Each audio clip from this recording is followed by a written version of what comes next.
ବନ୍ଧୁମାନେ ମିଠା ବାଣ୍ଟିବା ପାଇଁ ପ୍ରସ୍ତୁତ ହୋଇଯାଅ। ହଁ, ସମ୍ଭବତଃ ଭଗବାନ ଆପଣଙ୍କୁ ଏହି ଟଙ୍କାର ଉପହାର ଦେବାକୁ ଚାହାନ୍ତି। ଆପଣଙ୍କ ଜୀବନରେ ଏଭଳି ପ୍ରଥମ ଥର ପାଇଁ ଘଟିଛି। ତେଣୁ ମିଠା ବାଣ୍ଟିବା ପାଇଁ ପ୍ରସ୍ତୁତ ହୋଇଯାଅ। ଭଗବାନ ଶ୍ରୀହରି ବିଷ୍ଣୁ ମହାଦେବଜୀଙ୍କ ସହିତ ଭଗବାନ ଗଣେଶ ଓ ବଜରଙ୍ଗବଲି, ପ୍ରଭୁ ଶ୍ରୀରାମଚନ୍ଦ୍ର, ମାତା ମହାଲକ୍ଷ୍ମୀ ଅର୍ଥାତ୍ ସମସ୍ତ ଦେବଦେବୀ ଆପଣଙ୍କ ଉପରେ ଅତ୍ୟନ୍ତ ପ୍ରସନ୍ନ ହୋଇଛନ୍ତି ଏବଂ ଆଜିର ଏହି ଭବିଷ୍ୟବାଣୀ କୌଣସି ସାଧାରଣ ଭବିଷ୍ୟବାଣୀ ନୁହେଁ, ବରଂ ବହୁତ ବିଶେଷ ଏବଂ ଲାଭଦାୟକ। ଯଦି ଆପଣ ଏହାକୁ ଟିକେ ବି ସ୍କିପ୍ କରିଦେବେ, ତେବେ ମନେ ରଖିବେ ଯେ ଆପଣ ଲକ୍ଷ ଲକ୍ଷ ଟଙ୍କାର କ୍ଷତି କରିଦେବେ, କାରଣ ଆଜିର ଏହି ଭବିଷ୍ୟବାଣୀ ଆପଣଙ୍କ ମନକୁ ଛୁଇଁଯିବା ଭଳି। ବହୁତ ବଡ଼ ବଡ଼ ଖୁସିର ଖବର ଅଧୀର ଆଗ୍ରହରେ ଆପଣଙ୍କ ଅପେକ୍ଷାରେ ଅଛି ଏବଂ ମୁଁ ଆଦୌ ମିଛ କହୁନାହିଁ। ହଁ ବନ୍ଧୁମାନେ, ଜୟ ଶ୍ରୀହରି, ହର ହର ମହାଦେବ, ଜୟ ବଜରଙ୍ଗବଲି, ଜୟ ଶନିଦେବ ମହାରାଜ। ସେହିପରି ମାତା ମହାଲକ୍ଷ୍ମୀ ଏବଂ ଭଗବାନ ଖାଟୁ ଶ୍ୟାମଜୀ ମଧ୍ୟ ଆପଣଙ୍କ ଉପରେ ମେବାନ ହୋଇଛନ୍ତି।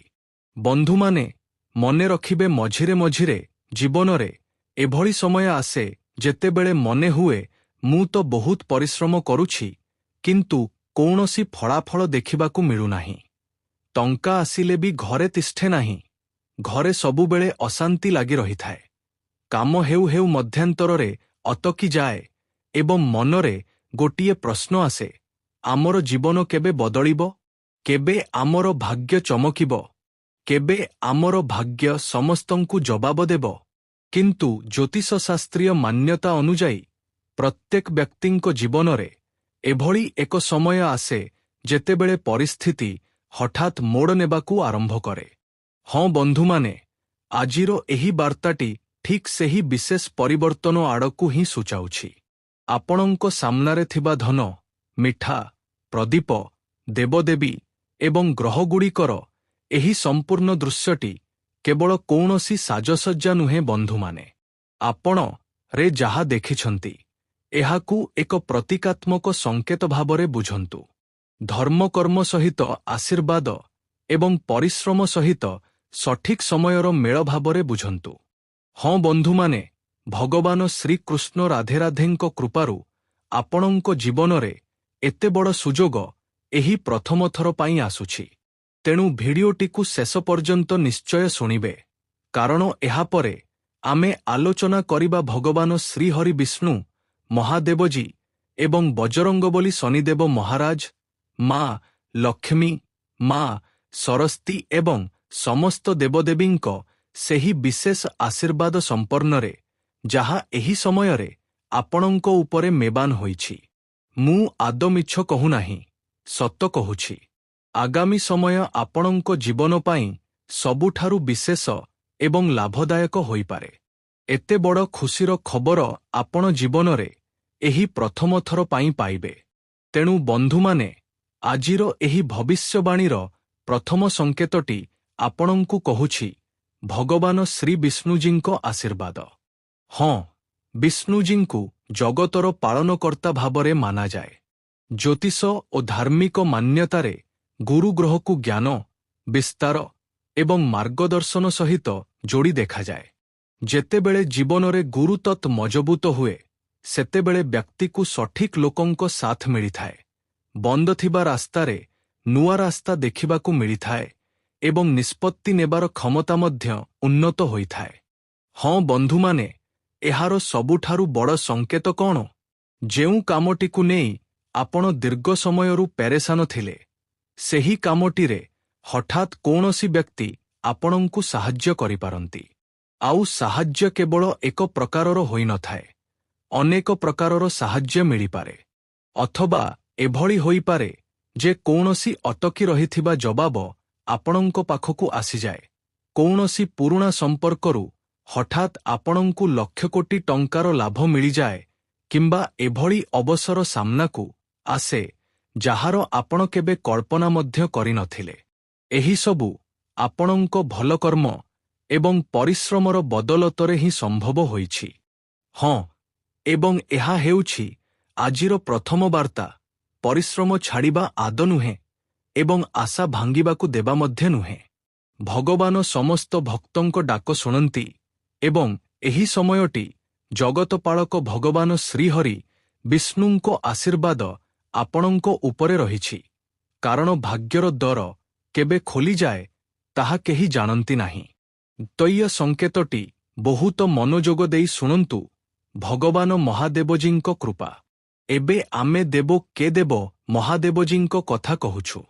ମହାଦେବ କେବଳ ବିନାଶର ଦେବ ନୁହନ୍ତି ବରଂ ପରିବର୍ତ୍ତନର ମଧ୍ୟ ପ୍ରତୀକ ଅଟନ୍ତି। ଭଗବାନ ଭୋଳାନାଥ ସତରେ ଭୋଳା ଅଟନ୍ତି।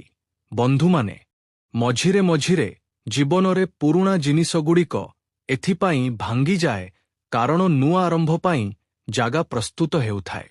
ହଁ, ଆପଣଙ୍କ ଜୀବନରେ ଯଦି ଗତ ସମୟରେ କିଛି ସମ୍ପର୍କୀୟ ଦୂରେଇ ଯାଇଛନ୍ତି, କିଛି ପାଖ ଲୋକ ଦୂରେଇ ଯାଇଛନ୍ତି, କିଛି ଯୋଜନା ବିଫଳ ହୋଇଛି କିମ୍ବା କିଛି କାମ ଆପଣଙ୍କ ଇଚ୍ଛା ଅନୁଯାୟୀ ହୋଇନାହିଁ, ତେବେ ପ୍ରତିଟି ଘଟଣାକୁ କେବଳ ଦୁର୍ଭାଗ୍ୟ ବୋଲି ଭାବନ୍ତୁ ନାହିଁ। ଅନେକ ସମୟରେ ସେହି ବାଧାଗୁଡ଼ିକ ଆଗକୁ ଯାଇ ସୁରକ୍ଷା ମଧ୍ୟ ପାଲଟିଯାଏ। ହଁ, ମହାଦେବଜୀଙ୍କ ବାର୍ତ୍ତା ଜାଣି ଏହା ହିଁ, ଯାହା ଆପଣଙ୍କ ପାଇଁ ସଠିକ୍ ନୁହେଁ ତାହା ଛାଡ଼ିବାର ସାହସ ନିଜ ଭିତରେ ରଖନ୍ତୁ ଏବଂ ଯାହା ସଠିକ୍ ତାହା ପାଇଁ ସଂଗ୍ରାମ ଜାରି ରଖନ୍ତୁ। କାରଣ ଆଗାମୀ ସମୟ ଆପଣଙ୍କ ପାଇଁ ବଦଳିବାକୁ ଯାଉଛି। ଯଦି ଆପଣ ଶିବଭକ୍ତ ଅଟନ୍ତି, ତେବେ ସକାଳ କିମ୍ବା ସନ୍ଧ୍ୟା ସମୟରେ ସଚ୍ଚା ମନ ଓ ହୃଦୟର ଭାବ ସହିତ ଓମ୍ ନମଃ ଶିବାୟ ମନ୍ତ୍ର ଜପ କରନ୍ତୁ। ଏହା କୌଣସି ଚମତ୍କାରୀ ଗ୍ୟାରେଣ୍ଟି ନୁହେଁ, କିନ୍ତୁ ଯଦି ଆପଣ ମନରୁ ଏହି ମନ୍ତ୍ର ଜପ କରିବେ, ତେବେ ମହାଦେବ ସ୍ୱୟଂ ଆପଣଙ୍କ ରକ୍ଷା କରିବେ ଏବଂ ଆପଣଙ୍କ ଜୀବନର ଦରିଦ୍ରତାକୁ ଦୂର କରିବେ। କେବଳ ବିଶ୍ୱାସ ଆପଣଙ୍କର ରହିବା ଦରକାର। ତୃତୀୟ ଏବଂ ସବୁଠାରୁ ଗୁରୁତ୍ୱପୂର୍ଣ୍ଣ ସଂକେତ ମୁଁ ଆପଣଙ୍କୁ କହିବାକୁ ଯାଉଛି, ବଜରଙ୍ଗବଲୀଜୀଙ୍କ ଶକ୍ତି। ହଁ, ଏବେ ଆସୁଛୁ ବଜରଙ୍ଗବଲୀଜୀଙ୍କ ଶକ୍ତି ଉପରେ।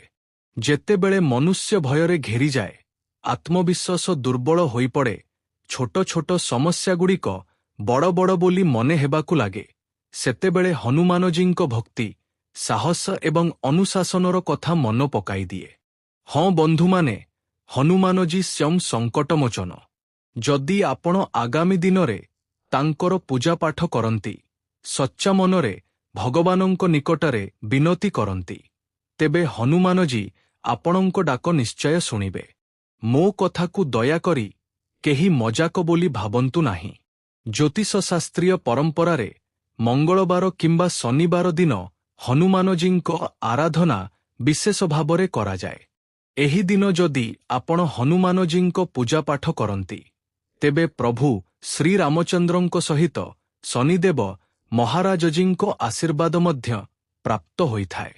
ଯଦି ଆପଣଙ୍କୁ ଲାଗେ ଯେ ଲୋକମାନେ ଆପଣଙ୍କ ବିରୁଦ୍ଧରେ ଅଛନ୍ତି, ଶତ୍ରୁମାନେ ଆପଣଙ୍କୁ ଧ୍ୱଂସ କରିବାକୁ ଚାହୁଁଛନ୍ତି, କାମରେ ବାରମ୍ବାର ବାଧା ଆସୁଛି କିମ୍ବା ମନରେ ଭୟ ବନି ରହିଛି, ତେବେ ଘବଡ଼ାଇ ଯିବାର ସ୍ଥାନରେ ନିଜ କର୍ମକୁ ମଜବୁତ ରଖିବା ଉଚିତ। ମଙ୍ଗଳବାର ଦିନ ଶ୍ରଦ୍ଧାର ସହିତ ହନୁମାନଜୀଙ୍କ ସ୍ମରଣ କରିବେ। ସେହିପରି ଓମ୍ ହନୁମତେ ନମଃ ମନ୍ତ୍ରର ଜପ କରିବେ ପୂଜାପାଠ କରିବା ସମୟରେ। ଏବଂ ସବୁଠାରୁ ଜରୁରୀ କଥା, ଆପଣଙ୍କ ପାଇଁ କାହାର ମନ୍ଦ ଚିନ୍ତା କରି ନିଜର ଶକ୍ତି ଖରାପ କରନ୍ତୁ ନାହିଁ। କାରଣ ପ୍ରକୃତ ଜିତିବା ସେତେବେଳେ ହୁଏ ଯେତେବେଳେ ଆପଣଙ୍କ ଧ୍ୟାନ ଶତ୍ରୁ ଉପରେ ନୁହେଁ ବରଂ ନିଜର ମଞ୍ଜିଲ ଉପରେ ଥାଏ। ଏହି କଥାଟି ଆପଣ ବୁଝିପାରୁଥିବେ। ଆଗାମୀ ସମୟ ଆପଣଙ୍କ ପାଇଁ କୌଣସି ସାଧାରଣ ସମୟ ହେବାକୁ ଯାଉନାହିଁ, ବରଂ ଆପଣଙ୍କ ଜୀବନ ପାଇଁ ସବୁଠାରୁ ବିଶେଷ ଏବଂ ଲାଭଦାୟକ ସମୟ ହେବ। ଯେପରି ଆପଣ କେବେ ଚିନ୍ତା ମଧ୍ୟ କରିନଥିଲେ, ତାଠାରୁ ଅନେକ ଗୁଣା ଅଧିକ ଲାଭ ମିଳିବ। ହାର ମାନନ୍ତୁ ନାହିଁ। ଗୋଟିଏ ଦିନ ଯଦି ଆପଣଙ୍କ ପାଇଁ ଖରାପ ଯାଇଛି, ତେବେ ପ୍ରତିଦିନ ଆପଣଙ୍କ ପାଇଁ ଖରାପ ହେବ, ଏହାର କୌଣସି ଗ୍ୟାରେଣ୍ଟି ନାହିଁ। ଆଜି ଖରାପ ହୋଇଛି ତ କାଳ ଆପଣ ଆହୁରି ଭଲ କରିପାରିବେ। ସବୁବେଳେ କାମବ୍ୟାକ କରିବା ବିଷୟରେ ଚିନ୍ତା କରନ୍ତୁ। ସମୟ ବଦଳୁଛି ବନ୍ଧୁମାନେ। ଚତୁର୍ଥ ସଂକେତ ବିଷୟରେ ମୁଁ ଆପଣଙ୍କୁ କହିବାକୁ ଯାଉଛି, ଶନିଦେବ ମହାରାଜଙ୍କ ନ୍ୟାୟ। ହଁ ବନ୍ଧୁମାନେ, ଏବେ ଆମେ ସେହି ଦେବତାଙ୍କ କଥା କହିବା ଯାହାଙ୍କ ନାମ ଶୁଣିବା ମାତ୍ରେ ବହୁତ ଲୋକ ଡରିଯାଆନ୍ତି, ବହୁତ ଲୋକଙ୍କ ଭିତରେ ଘବରାହଟ ହୋଇଯାଏ। ଯାହାଙ୍କ ନାମ ହେଉଛି ଶନିଦେବ ମହାରାଜ, କର୍ମଫଳର ଦେବତା ଭାବରେ ମଧ୍ୟ ଜଣାଯାଆନ୍ତି। କିନ୍ତୁ ଶନିଦେବଙ୍କୁ କେବଳ ଭୟ ସହିତ ଯୋଡ଼ିବା ଆଦୌ ସଠିକ୍ ନୁହେଁ। ଧାର୍ମିକ ମାନ୍ୟତାରେ ଶନିଦେବଙ୍କୁ କର୍ମ ଏବଂ ନ୍ୟାୟ ସହିତ ଯୋଡ଼ି ଦେଖାଯାଏ, ଅର୍ଥାତ୍ ଯେପରି କର୍ମ ସେପରି ଫଳ। ଏହି ବିଚାରଟି ଆମକୁ ନିଜ କର୍ମର ଦାୟିତ୍ୱ ନେବାର ପ୍ରେରଣା ଦେଇଥାଏ। ତେଣୁ ଯଦି ଆପଣଙ୍କ ଜୀବନରେ ବିଳମ୍ବ ହେଉଛି, ତେବେ ନିରାଶ ହୁଅନ୍ତୁ ନାହିଁ। ଅନେକ ସମୟରେ ବିଳମ୍ବର ଅର୍ଥ ଶେଷ ଆଦୌ ନୁହେଁ। ଅନେକ ସମୟରେ ବିଳମ୍ବ ଆମକୁ ମଜବୁତ କରିବାର ସଠିକ୍ ସମୟ ଦେଇଥାଏ। ହଁ ବନ୍ଧୁମାନେ, ଶନିଦେବଙ୍କ କୃପା ପାଇବାର ସବୁଠାରୁ ବଡ଼ ଉପାୟ ହେଉଛି କାହାକୁ ଠକିବା ନୁହେଁ, ପରିଶ୍ରମରୁ ପଳାୟନ କରିବା ନୁହେଁ ଏବଂ ଜରୁରୀମନ୍ଦ ବ୍ୟକ୍ତିଙ୍କ ସହିତ ଭୁଲ ବ୍ୟବହାର କରିବା ନୁହେଁ। ଏହା ଶନିଦେବ ଶିଖାନ୍ତି ଯେ ସବୁବେଳେ ସତ୍ୟ କର୍ମ କର, ଲୋକଙ୍କୁ ସାହାଯ୍ୟ କର, କାହା ସହିତ ଖରାପ କର ନାହିଁ। ଜୀବନରେ ଯଦି ଆଗକୁ ବଢ଼ିବାକୁ ହୁଏ, ତେବେ ଧୈର୍ଯ୍ୟ ରଖନ୍ତୁ। ଯଦି ଆପଣ ଧୀରେ ଧୀରେ ଆଗକୁ ବଢ଼ିବେ, ତେବେ ବଡ଼ ସଫଳତା ପାଇବେ। କିନ୍ତୁ ହଠାତ୍ ଯଦି ହୋହଲ୍ଲା କରିବେ, ହାଡ଼ବଡ଼ି କରିବେ, ତେବେ ନିଜ ହାତରେ ହିଁ ଗଡ଼ବଡ଼ ହୋଇଯିବ ଏବଂ ଆପଣ ଯେଉଁଠାରେ ପହଞ୍ଚିବାକୁ ଚାହାନ୍ତି ସେଠାରେ ପହଞ୍ଚି ପାରିବେ ନାହିଁ। ମଞ୍ଜିଲ ପର୍ଯ୍ୟନ୍ତ ପହଞ୍ଚିବା ପାଇଁ ପରିଶ୍ରମ, ଡେଡିକେସନ ଏବଂ ଧୈର୍ଯ୍ୟର ଅତ୍ୟନ୍ତ ଆବଶ୍ୟକତା ରହିଥାଏ।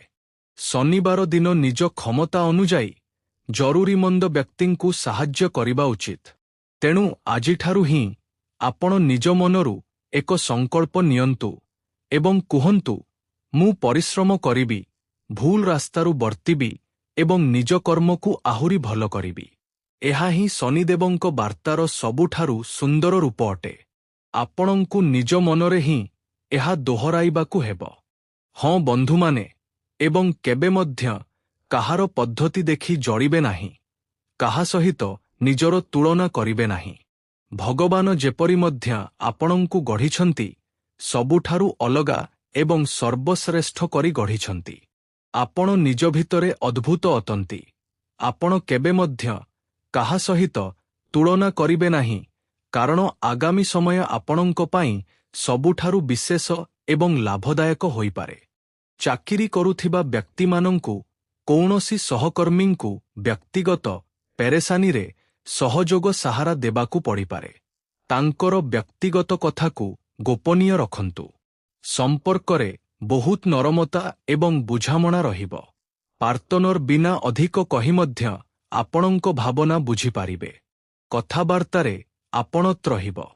ଅବିବାହିତ ଲୋକମାନେ କୌଣସି ବ୍ୟକ୍ତିଙ୍କ ସହିତ ପ୍ରଥମ ଖାସ୍ ଭାବନାତ୍ମକ ଯୋଡ଼ା ଅନୁଭବ କରିପାରନ୍ତି। କପଲମାନେ ନିଜ ସମ୍ପର୍କର ଗଭୀର କଥାଗୁଡ଼ିକ ଉପରେ ସହଜ ତରିକାରେ ଚର୍ଚ୍ଚା କରିପାରିବେ। ହାଲକା ସଙ୍ଗୀତ, ସାଧାରଣ ଏବଂ ପର୍ଯ୍ୟାପ୍ତ ପାଣି ମନ ଏବଂ ଶରୀରକୁ ଆରାମ ଦେଇପାରେ।